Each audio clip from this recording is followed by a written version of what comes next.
Hello सम्पूर्णमा नमस्ते है। म चाहिँ अनिल बुढाथोकी देख्न सक्नुहुन्छ तपाईहरुले मलाई हैन। म चाहिँ क्यामेराम्यान।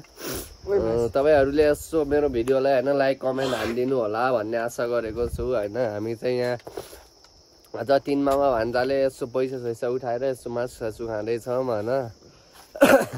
यहाँ थारामा बनाएर टक्क खाँदै छौं देख्न सक्नुहुन्छ है। तपाईहरुले टक्क मासु पाक्दै छ। म यहाँ अब चलाउँदै छु है, चलाउँदै छु। यहाँ देख्न सक्नुहुन्छ टक्कै यहाँ छ मासु है, टक्क देख्न सक्नुहुन्छ। मैले यहाँ मासु पकाउँदै छु, टक्क मासु हेर्नु होला। यहाँ छ धनिया सुनिया प्याज सबै हालेका छौं। अब चाहिँ यहाँ धनिया अहिले लास्टमा हाल्ने हो है। पाकिरहेछ मजाले खाने हो। मासु खाए पो बल्ल आनन्दले हान्न सक्छला है। पावर देख्न सक्नुहुन्छ है गाइजहरु हैन। तपाईहरुले भिडियोलाई यसो लाइक कमेन्ट गरिदिनु होला है। अनिल बुढाथोकीको फेसबुक पेजलाई तपाईहरुले यसो फलो गरिदिनु होला। युट्युबमा पनि भिडियो आइराख्छ, तपाईहरुले माया गरिदिनु होला। जस्तो फेसबुक टिकटकमा माया गर्नु भएको छ है, त्यस्तै युट्युबमा माया गरिदिनु होला भन्ने आशा राखेको छु। यहाँ चाहिँ हाम्रो प्रकाश मामा, हामी चाहिँ यहाँ थारामा टक्क व्यवस्थित तरिकाले आखम 3 मामा भन्छ। गाइस हामी चाहिँ मासु सासु पाकेर यहाँ हाल्दै छौं है, खाँदै छौं देख्न सक्नुहुन्छ तपाईहरुलाई। टक्क यहाँ मासु छ हैन। अब यहाँ मासु सासु बनाएर पाकिसक्यो। अब हामी चाहिँ टक्क लाएर हैन काठोले डोबेर खाने हो। यहाँ देख्नु होला। यो चाहिँ हाम्रो यो अहिले के भन्छ रे यसको नाम?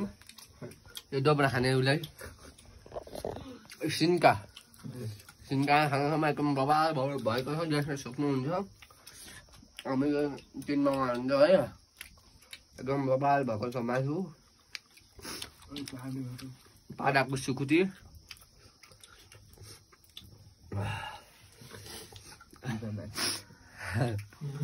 एकदम मिठो यस्तो। तर देखाइ खाऊ चाहिँ नभन्नु होला है गाइजहरु। भलग हो हैन, यसो तपाईहरुको लागि भलग हो। यस्तो भिडियोलाई लाइक कमेन्ट गरिदिनु होला। काठोको चिल्लो भएन क्या हमामा देख्न सक्नुहुन्छ गाइज। यहाँ चाहिँ प्रकाश मामा, यहाँ चाहिँ अशोक मामा गरेर हामी चाहिँ यहाँ थारामा आएर सुकुटी बनाएर है। यो चाहिँ राँगाको सुकुटी हो, पाडोको। भुइँमा राखौ न हो, यहाँ गाम नबनेन क्या यार। भुइँमा राख के खोइ यार, भुइँमा राख के भुइँमा।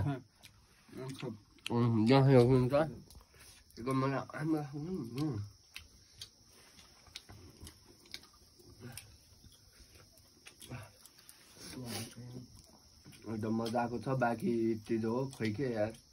तपाईले भिडियोलाई हामी चाहिँ सिम्पल मान्छे जस्तो रक्सी कहिले लिएको छैन, खानु मेरो मासु मात्र हो देख्न सक्नुहुन्छ। कस्तो भयो मामा मासु? कस्तो भयो मामा? कसले बनाएको रे? मैले। फेरि मैले भनेको है, मासु चाहिँ मैले बनाएको फाइनली है। भान्सा चाहिँ मैले बनाएको एकदम बबाल भयो। रक्सी चाहिँ होइन है, जो पानी हो। अनि यार भान्जाले यार होटेलमा काम गरेको हो त यार मामा यार। खै के लोकल सिन्का ए यार भइन के यार केटाहरु यार। खै यार सिन्कैमा आउँदा लोकल सिन्का है, अर्गानिक बनाएको त्यसो काठोको हो। यहाँ बाँकी भिडियोलाई लाइक कमेन्ट गरिदिनु होला। युट्युबलाई सब्सक्राइब, फेसबुक फलो गर्नु होला है गाइजहरु।